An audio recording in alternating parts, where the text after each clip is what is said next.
Insulin কি? Diabetes রোগীর কেন ইনসুলিন নিতে হয়? আপনি যখন কার্বোহাইড্রেট বা শর্করা জাতীয় খাবার খান, যেমন ভাত রুটি, তখন সেগুলো পরিপাক শেষে সরাসরি শ্বসন প্রক্রিয়ায় অংশ নেয় না। শর্করা জাতীয় খাবার পরিপাক শেষে পৃথক হয়ে অপেক্ষাকৃত সরলাণবিক গঠন বিশিষ্ট গ্লুকোজ অণু উৎপন্ন করে। এই গ্লুকোজ পাকস্থলীর ক্ষুদ্রান্তে শোষিত হয়ে রক্তরস দ্বারা বাহিত হয়ে দেহের বিভিন্ন কোষে পৌঁছায় এবং শ্বসন প্রক্রিয়ায় গ্লুকোজ ভেঙে কার্বন ডাই অক্সাইড, পানি ও শক্তি উৎপন্ন করে। এখন মনে করেন আপনার দেহের প্রতিদিন 1000 গ্লুকোজ প্রয়োজন। আপনি ভাত রুটি মিষ্টিজাত খাবার থেকে 1500 গ্লুকোজ গ্রহণ করলেন। তাহলে দেহের প্রয়োজনের অতিরিক্ত গ্লুকোজের কয়েক হাজার অণু নিয়ে গ্লাইকোজেন এবং স্টার্চ নামক পলিমার গঠন করে লিভারে সঞ্চয় করে রাখবে। ভবিষ্যতে দেহের প্রয়োজন অনুসারে পুনরায় সেই পলিমার রক্তে প্রবেশ করবে এবং শক্তি তৈরিতে অংশ নিবে। গ্লুকোজ হতে গ্লাইকোজেন বা স্টার্চ গঠনের প্রভাবক হিসেবে কাজ করে ইনসুলিন হরমোন। যাদের অগ্নাশয়ে ইনসুলিন উৎপাদন হ্রাস পায় বা বন্ধ হয়ে যায়, তাদের রক্তের গ্লুকোজ হতে গ্লাইকোজেন বা স্টার্চ উৎপাদনও ব্যাহত হয় বা বন্ধ হয়ে যায়। ফলে বাড়তি সুগার বা গ্লুকোজ লিভারে সঞ্চিত না হয়ে রক্তেই থেকে যায়। ফলে রক্তরসে গ্লুকোজ বা সুগারের পরিমাণ ক্রমান্বয়ে বাড়তে থাকে। এই অবস্থাকেই বলা হয় ডায়াবেটিস।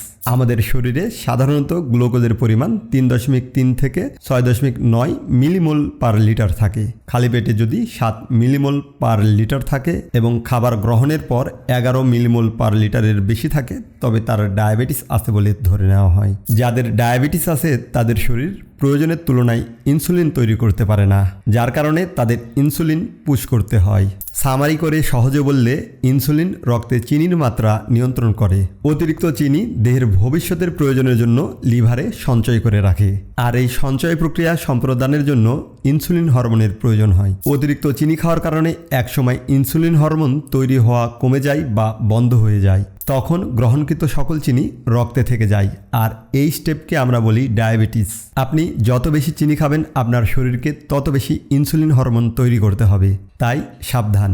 ডায়াবেটিস কিভাবে নিয়ন্ত্রণ করবেন? আপনাকে ব্যায়াম বা পরিশ্রমের কাজ করে মাসেল তৈরি করতে হবে। ফাইবার জাতীয় খাবার বেশি খাবেন। খাওয়ার শুরুতে শাকসবজি, এরপর প্রোটিন এবং ফ্যাট এবং সবশেষে কার্বোহাইড্রেট খাবেন, কারণ সবজিতে ফাইবার থাকে যা আপনার ব্লাড সুগার স্পাইক স্লো করে।